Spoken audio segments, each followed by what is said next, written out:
Farisi radhiyallahu an. Orang-orang Arab jahiliyah menghina Salman Al-Farisi. Kata mereka, ayyu'allimukum sahibukum hadha kulla syai'in hatta al-khira'ah? Adakah teman kamu, saudara kamu ini, yakni Muhammad, mengajar kamu semua perkara termasuk cara buang air besar? Lepas tu dia bergelak. Soalan ini istifham, dia panggil istifham istihza'i. Soalan untuk tujuan menghina. Alright, Muhammad ajak semua. Cara buang air besar pun dia ajak. Kah. Dia gelak. Dia menghina. Salman Al-Farisi jawab apa? Dia jawab kata, tak dia kan jawab lagu tu. Ataupun dia jawab, ya, tak dia jawab lagu tu. Dia jawab, ajal. Dia bukan jawab na'am. Dia bukan jawab ya. Ajal ni lebih kuat makna daripada na'am. Sangat benar tu pun sampai pecik hidung. Ya. Orang jawab soalan. Ajal. Tepat. Nampak bagi tepat. Apa yang kamu katakan tu tepat. Memang Muhammad ajak. Dia bukan berhenti dekat tu saja. Dia cerita apa yang Nabi SAW ajak. Dia cerita bagaimana Nabi SAW larang beristinja dengan menggunakan tangan kanan. Perintah agar beristinja menggunakan tangan kiri. Dia cerita Nabi SAW memerintah agar beristinja dengan menggunakan 3 biji batu. Dan larangan beristinja dengan menggunakan tulang ataupun najis. Cerita pula kawan kapiak tu. Bagaimana cara beristinja. Maksudnya betapa dia berbangga sebagai seorang Muslim. Sangat berbangga. Suatu dalam peristiwa dalam hadis dari Ahmad Athar daripada Umar radhiyallahu an, perkataan yang sangat masyhur daripada Umar Al-Khattab radhiyallahu an, nahnu qaumun a'azzanallah bil Islam. Kami merupakan kaum yang Allah muliakan dengan Islam. Falan nabtaghiyal 'izza bi ghairihi, dan kami tak memerlukan kemuliaan selain daripada Islam. Tak perlu dah kemuliaan selain daripada Islam. Kenapa Umar menyebut perkataan sedemikian, kenyataan sedemikian? Sebab dia bersama dengan Abu Ubaidah Al-Jarrah. Abu Ubaidah dalam satu delegasi, dia orang nak pergi ke Syam. Dia orang nak pergi ada lawatan ke Syam bersama dengan Khalifah Amirul Mukminin Umar Al-Khattab yang mengepalai delegasi tersebut. Tiba-tiba mereka melalui satu kawasan ayak yang mana nak kena lintas kawasan tersebut. Umar Al-Khattab radhiyallahu an turun daripada kudanya, haiwan tunggangannya, maka ditanggalkan capalnya, lalu diletakkan di atas bahunya, letak atas bahu. Bila diletak atas bahu, sahabat-sahabat sekalian, diletak atas bahu dah, dia pegang tali kekangan haiwan tunggangannya, lalu di orang utara panggil radung ayak. Dia panggil apa? Lintah lah. Lintah menyebelahi sungai tersebut ataupun laluan tersebut sampai ke sana. Abu Ubaidah Al-Jarrah yang melihat Khalifah Amirul Mukminin yang melakukan perbuatan sedemikian, dia kata, ya Amirul Mukminin, wahai Amirul Mukminin, apa yang kau buat ni? Engkau melakukan perkara yang semestinya kalau penduduk Syam lihat, mereka takkan kenal siapa Amirul Mukminin. Biar kami yang buat. Ini kata Umar Al-Khattab, celaka kamu. Sekiranya orang lain berkata perkataan seperti ini, faja'altu nakalan liman ba'dakum. Aku akan jadikan pukulan, Umar kata, aku akan pukul kamu, dan aku akan jadikan pukulan ini contoh pengajaran bagi generasi selepas daripada kamu. Nasib baik hang, dia cakap begitu. Umar besok. Patut Umar menyebut perkataan yang masyhur, kita kaum yang Allah muliakan dengan Islam, kita tak perlu kemuliaan selain daripada Islam. Adakah Islam mengajar kita seperti ini? Adakah Nabi mengajar kita seperti ini? Jadi dia berbangga dengan agamanya. Maksudnya generasi dulu, mereka membudayakan Islam dalam kehidupan. Jadi jangan kita rasa bahawasanya kita duk mengaji yang ilmu, kita mengaji, kami mengaji ilmu lain, kami di sini menuntut ilmu lain, kami di sini ni, kami tak berkewajipan, kami muqallid. Kalian bukan muqallid.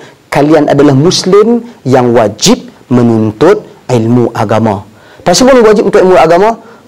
Untuk kejayaan akhirat. Kerana ia berasaskan ilmu.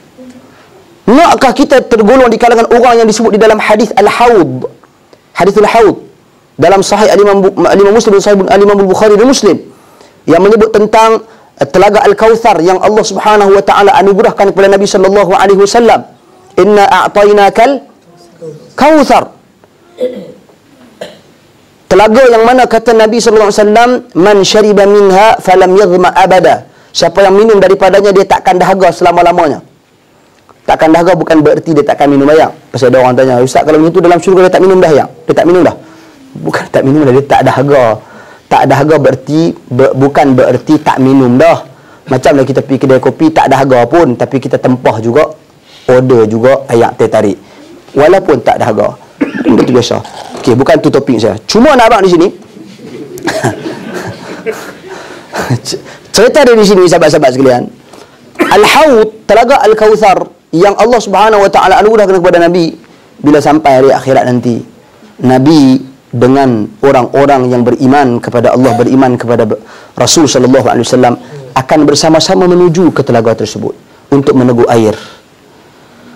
Akan tetapi ada kumpulan tertentu yang mana mereka juga berusaha berlumba-lumba untuk mendapatkan air daripada telaga tersebut.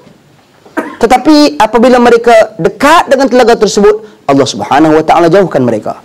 Dekat je Allah jauhkan mereka. Sampai Nabi berkata, Nabi melihat mereka, lantas Nabi berkata, dalam riwayat yang pelbagai, ada Nabi kata, ashabi, ashabi, ini sahabatku, ini sahabatku. Ada riwayat Nabi berkata, ummati, ummati, ini umatku, umatku.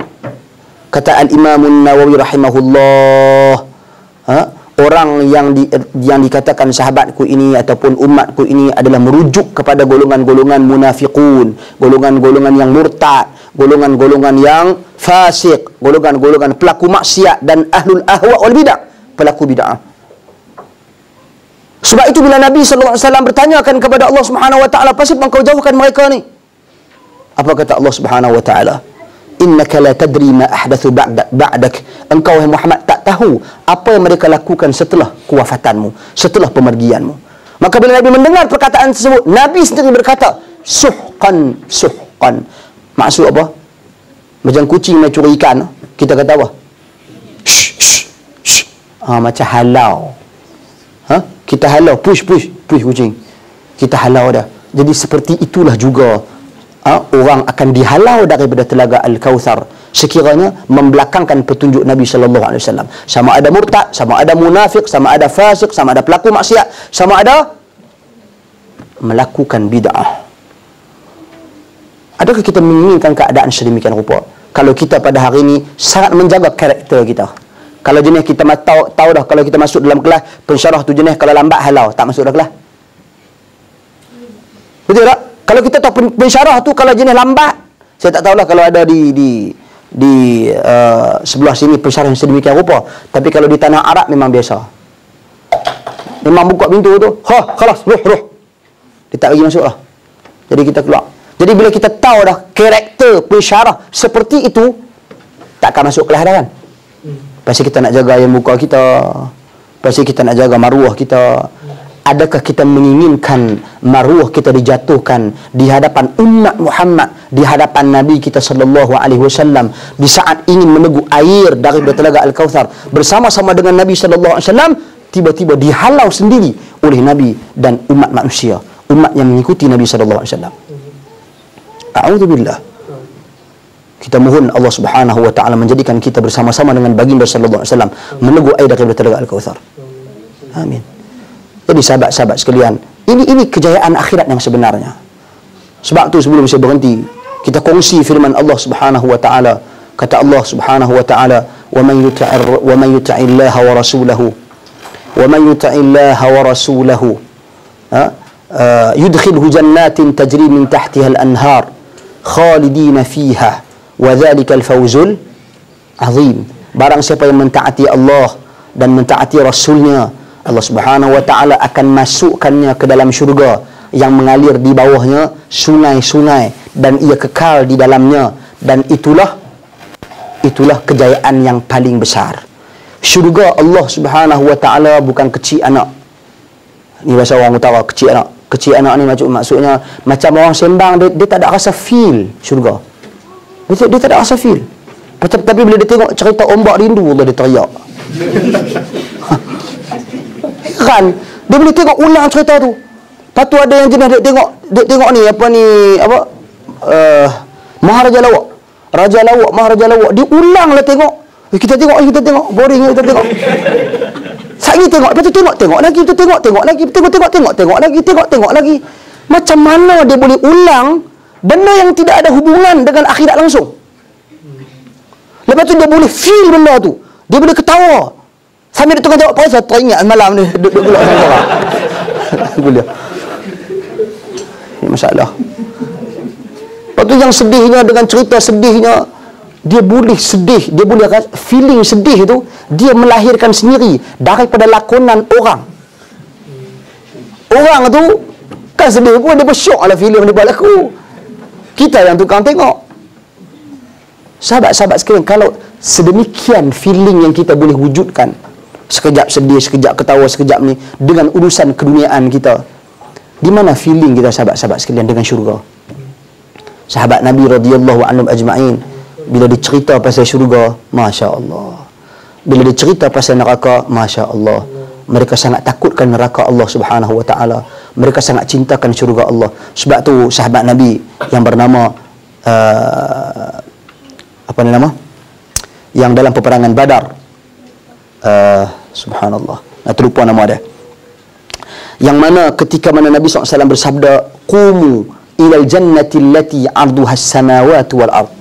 Bangkitlah kalian semua menuju ke syurga yang seluasnya luas langit dan bumi. Apa dia kata? Dia menyebut kepada Nabi SAW, dia menyebut secara kuat, bakhin, dia kata.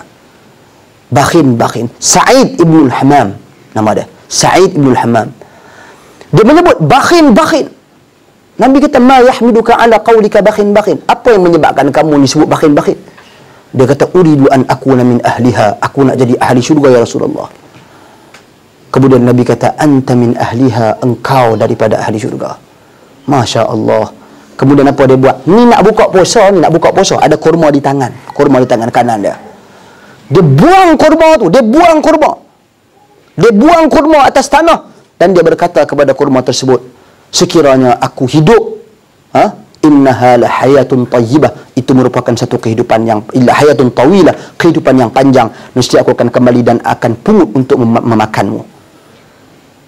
Tapi dia, Allah Subhanahu wa taala sayangi dia. Allah Subhanahu wa taala syahidkan dia dalam peperangan Badar. Betapa dahsyatnya Nabi sebut je, bangkitlah kalian menuju ke syurga yang seluas langit dan bumi. Ustaz ada mengajar, mungkin Tuan Presiden pun duk berceramah, kelas-kelas apa semua, duk sebut masuk syurga. Apa feeling dia? Siapa daripada kalangan kita ada feel syurga ni, nak tahu syurga ni bagaimana? Macam mana nak masuk syurga? Cara nak masuk syurga macam mana? Tak ada. Kurang feelingnya, kurang. Neraka macam mana? Apa perasaan kita bila mendengar perkataan neraka? Bayangkan sahabat Nabi radhiyallahu anhum ajma'in, dengar nama Allah Subhanahu wa taala sahaja, bergementar hati mereka. Dengar bacaan Al-Quran sahaja, bertambah iman mereka. Innamal mu'minuna alladhina idza dzukirallahu wajilat qulubuhum wa idza tuliyat 'alaihim ayatuhu zadatuhum imana. Di mana kesan bacaan Al-Quran terhadap jiwa kita? Orang nak ni, Allah, aku lah sedih lah ni. Nah, ambil CD ni. CD apa? Kitaro. Apa lah. Dia nak tenangkan pemikiran dia. Dia kata, aku dengar ni dia tenang lah, macam duduk di dalam satu hutan hijau semua, bahasa macam angin tiup, pokok jalan aku tenang. Dia cuba create ketenangan melalui perkara tersebut. Dia yang cipta sendiri sebenarnya.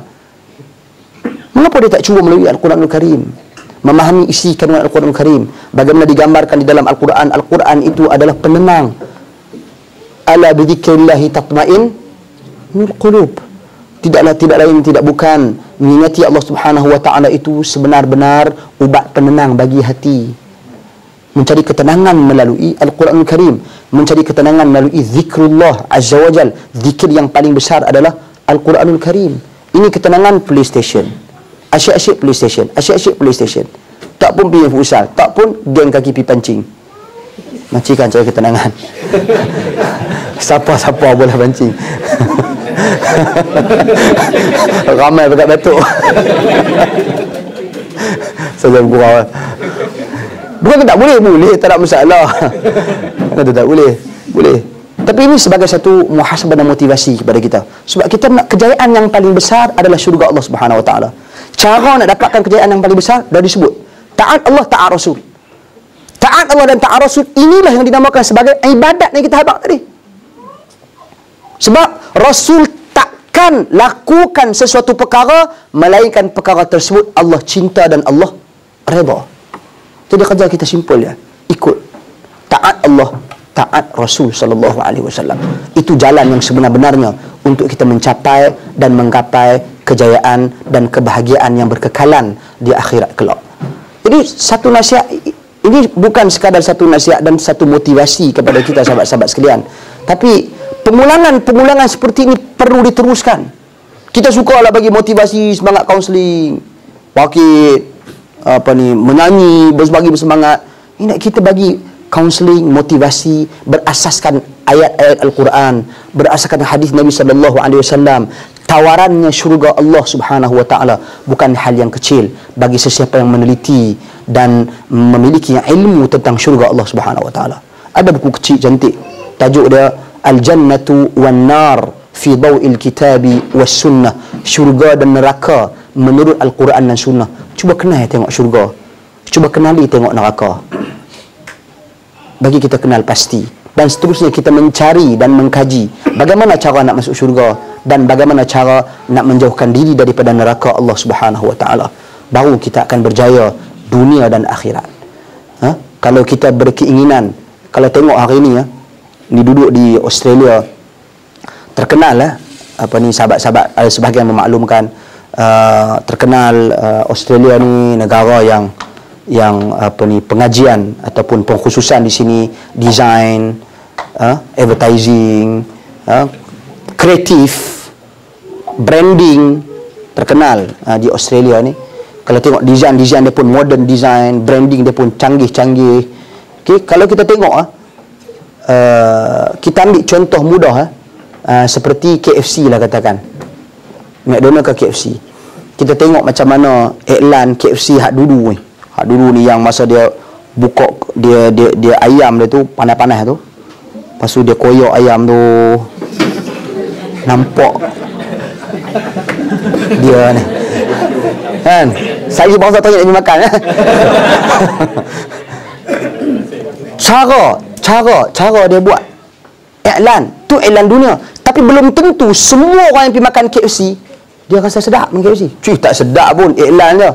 Lukis macam-macam, bosak tak sangka iklan. Tengok-tengok kecil dia punya nugget dah. Dalam dia punya gambar dia tengok bosak, tengok tak kecil je. Jadi itu iklan dunia, tawaran dunia yang memang kita tak pasti sesuai apa tidak dengan nafsu kita. Orang tengok telefon, tengoklah Android, Samsung S3 ya, bawa keluar saya penyokong Android Jadi Samsung S3 bawa keluar, katakan contoh.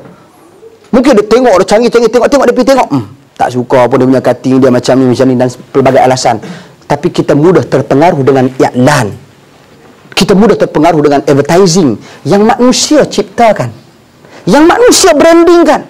Ini branding yang Allah branding dalam Al-Quran, branding syurga, branding neraka, cerita tentang kejayaan dunia, kejayaan akhirat. Pasal apa kurang orang nak terpengaruh? Ini satu persoalan yang perlu sama-sama kita fikirkan. Iklan syurga neraka ni Nabi iklan sejak 1400 tahun dulu. Iklan KFC baru je. Iklan McDonald baru je. Iklan benda-benda yang berada di atas muka bumi pada hari ini, handphone ke apa, semua ni baru je. Tapi iklan syurga dan neraka yang dah lama ni, Nabi SAW laksanakan tugas ini. Para sahabat radhiyallahu anhum ajma'in, tabi'in, tabi'ut tabi'in, para ulama yang seterusnya, letak branding pada agama Islam ini. Tapi kurang orang mengambil manfaat. Pasal apa? Yang ni yang perlu sama-sama kita fikirkan. Sebab apa? Sebab tidak ada ilmu. Kurang ilmu dan tidak ada keinginan untuk mendalami ilmu. Tidak ada keinginan untuk mengambil tahu tentang agamanya. Atas alasan aku ni muqallid. Aku muqallid ya, aku ikut je apa yang orang kata, aku ikut je. Tu semalam ada sahabat kita seorang di Sydney. Kita berbincang berbual panjang. Bila dia kata saya ni, itulah Ustaz, dia kata payahlah kita ni di sini kita beramal dengan mazhab Syafi'i. Jadi kita mai di sini ialah orang ikut mazhab ni. Lepas tu saya tanya kepada dia, daripada semua mazhab ni yang mana yang paling betul? Yang mana yang paling betul? Mazhab Syafi'i, Hanafi, Hanbali, Maliki. Kata, tak tahu, betul belakang kot. Betul ke pasal apa kamu nak rayuh orang ikut mazhab lain? Itu simple question je. Pasal apa kamu nak kata orang ni ikut mazhab lain tak boleh? Kalau kamu kata betul semua. Dan mazhab Syafi'i ini dia sebenarnya dia yang paling berhati-hati. Dia berjaga-jaga. Berjaga-jaga dalam bab apa? Ialah dalam bab ibadat lah. Ibadat apa yang dia jaga-jaga? Yang lain tak jaga. Imam Malik, tok guru Imam Syafi'i. Imam Syafi'i belajar dengan murid Imam Abu Hanifah, Nu'man bin Thabit. Siapa dia nak murid dia? Muhammad bin Al-Hasan Al-Syaibani. Imam Syafi'i tok guru Imam Ahmad. Jadi mereka tak ada masalah sama dia apa. Mereka saling iktiraf antara satu dengan yang lain. Itu contoh dia. Jadi dia kata, iyalah, dia kata apa ni, itulah saya saya apa ni dah dia daripada Malaysia, pasti ke itu mazhab Syafi'i. Kita apa yang terujuk dalam mazhab Syafi'i? Itulah banyak tulah apa semua, kona api semua sana sini, habis lekoh dah kali. Imam Abu Hanifah, Imam Malik bin Anas, Imam Syafi'i, Imam Ahmad bin Hanbal, Imam Alif bin Sa'ad, Ibn Syihab Az-Zuhri, Al-Auza'i dan yang lainnya, semua ulama-ulama, sama ada yang mazhab mereka itu popular dibukukan ataupun mazhab mereka yang pupus disebabkan tak ada anak murid mereka yang mengambil inisiatif untuk kembangkan mazhab mereka, pandangan dan fatwa mereka. Semua ni asas mereka adalah nak ikut siapa dia? Nabi SAW. Saya tanya soalan simple dah. Bila mai maulid Nabi, apa yang kita buat? Apa yang kita buat? Kita sambut tak? Oh, sambut dah. Maulid Nabi. Pasal apa kita sambut maulid Nabi? Yalah, kita cinta dekat Nabi SAW. Kita sayang dekat Nabi SAW. Jadi apa lagi? Ente ikutlah Nabi. Yalah, ikutlah. Dalam bab apa ente ikut Nabi? Tidak pedih sebab dia ikut mazhab Syafi'i. Dalam bab apa ente ikut Nabi? Dalam bab apa? Nak tanya, dalam bab apa ente ikut Nabi? Tu dalam beragama tadi yang kata dia ikut mazhab Syafi'i. Jadi dia dah kantoi dah situ. Dia tak boleh nak bagi apa-apa jawapan yang ni. Jadi saya kata kepada dia, macam ni je. Kita sebagai penuntut ilmu, kita baru nak kaji, kita baru nak meneliti tentang agama kita.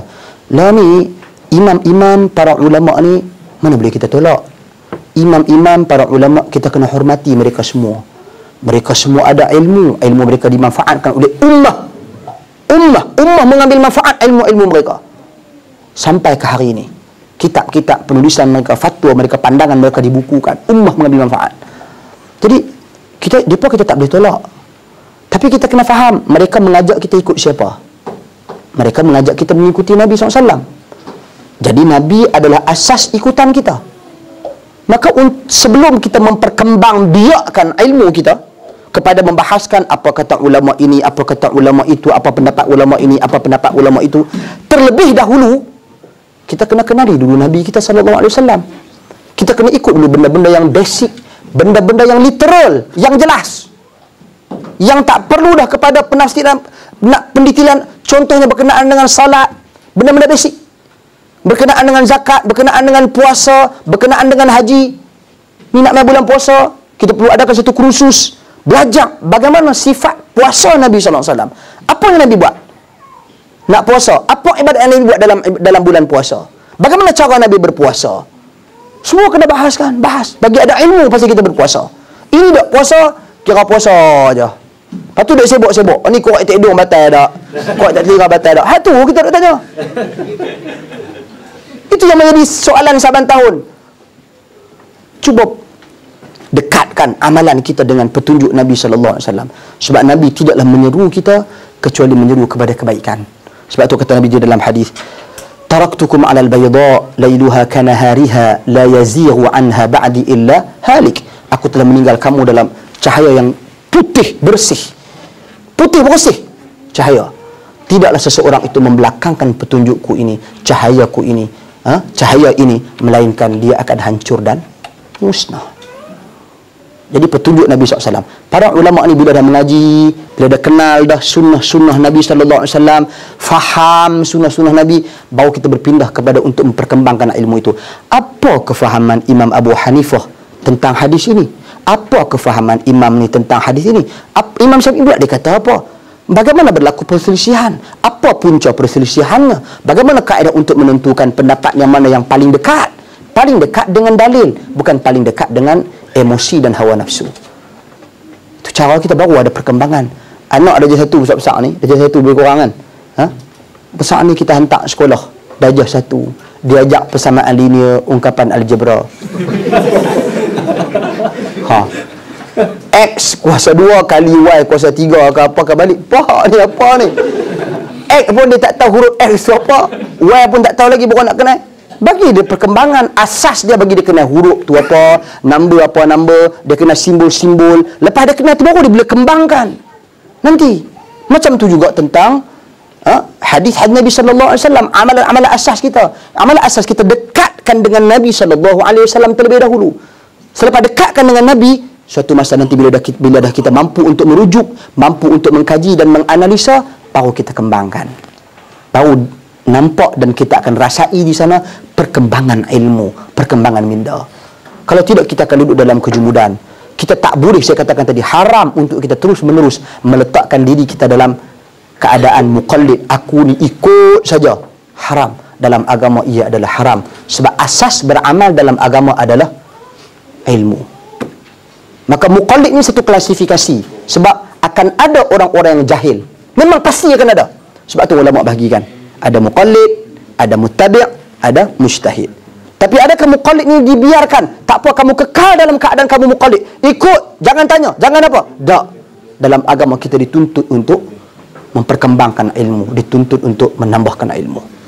Tadi saya rasa cukup di situ dulu. Dah lebih beberapa puluh minit dah ni. Jadi saya buka kepada perbincangan, persoalan ataupun pandangan daripada sahabat-sahabat sekalian untuk kita kongsikan bersama. Wallahu a'lam. Silakan.